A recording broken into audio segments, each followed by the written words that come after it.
കട്ടപ്പന വള്ളക്കടവ് ആനവിലാസം റോഡിലെ അപകട ഭീഷണി ഉയർത്തുന്ന വൻമരങ്ങൾ വെട്ടിമാറ്റി. ഇടുക്കി ലൈവ് വാർത്തകൾ നിങ്ങൾക്കായി അവതരിപ്പിക്കുന്നത് ആയുർ ഗ്രീൻ.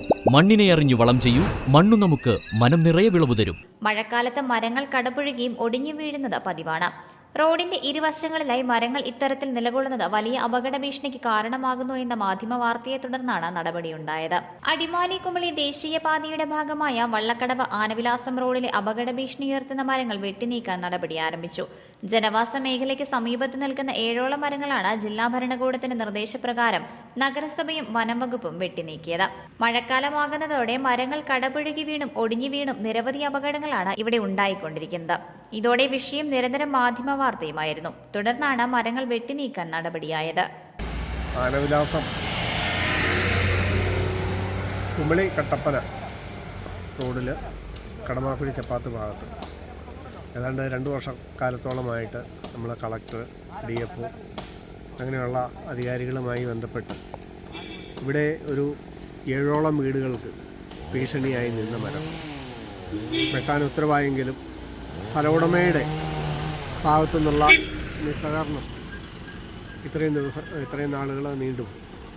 എന്നാൽ ഈ അടുത്ത കാലത്ത് ഈ വസ്തു ഉടമയും ഇവിടെ സഹകരണത്തോടെ ഇനിയിപ്പോൾ ഇത് വെട്ടാനായിട്ട് ഉള്ള ഫോറസ്റ്റിൻ്റെയും കട്ടപ്പന മുനിസിപ്പാലിറ്റിയുടെയും കട്ടപ്പന പോലീസിൻ്റെ എല്ലാ സഹായം ലഭിച്ചു.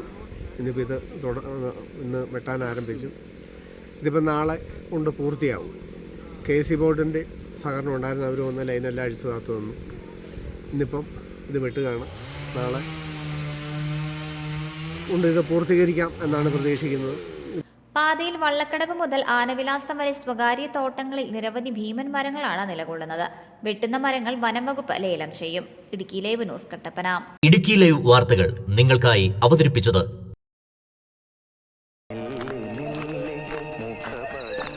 എടാ ജോൺസാ, ഇതിന്റെ ഏലക്കാടൊക്കെ എങ്ങനെ? എന്റെ അപ്പായിച്ചേട്ടാ, എന്തോ നേലക്കാട്. നമ്മുടെ കഷ്ടപ്പാടിനൊത്ത് വിളവൊന്നുമില്ലെന്നേ.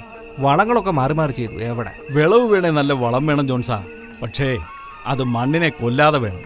അതെ അതെ, ഇപ്പോൾ ഉള്ളവർ കെമിക്കലെല്ലാം അടിച്ച് കയറ്റുമല്ലേ. പക്ഷേ അത് ശാശ്വതമല്ല ജോൺസാ. അല്ലേ, നീ സാനുമാഷിനോട് ചോദിക്കുക. ഞാൻ ഉപയോഗിക്കുന്നത് ധന്വന്തരി ആയുർവേദാശ്രമം നിർമ്മിക്കുന്ന ആയുർ ഗ്രീൻ്റെ ജൈവവളമാണ്. മണ്ണിനെ നോവിക്കാതെ വളം ചെയ്താ മണ്ണ് നമുക്ക് മനസ്സ് നിറയെ വിളവ് തരും. ആയുർ ഗ്രീൻ ഒന്ന് ഉപയോഗിച്ചു നോക്ക്, ഇതെന്റെ ഉറപ്പാ. അല്ല മാഷേ, ഇതെവിടെ കിട്ടും? ഹൈറേഞ്ച് എസ്റ്റേറ്റ് എംപ്ലോയീസ് കോപ്പറേറ്റീവ് സൊസൈറ്റിയുടെ ഉടമസ്ഥതയിലുള്ള പുളിയൻമലയിലെ കർഷകന്റെ കടയിൽ കിട്ടും. ആയുർ ഗ്രീൻ. മണ്ണിനെ അറിഞ്ഞു വളം ചെയ്യൂ, മണ്ണു നമുക്ക് മനം നിറയെ വിളവ് തരും.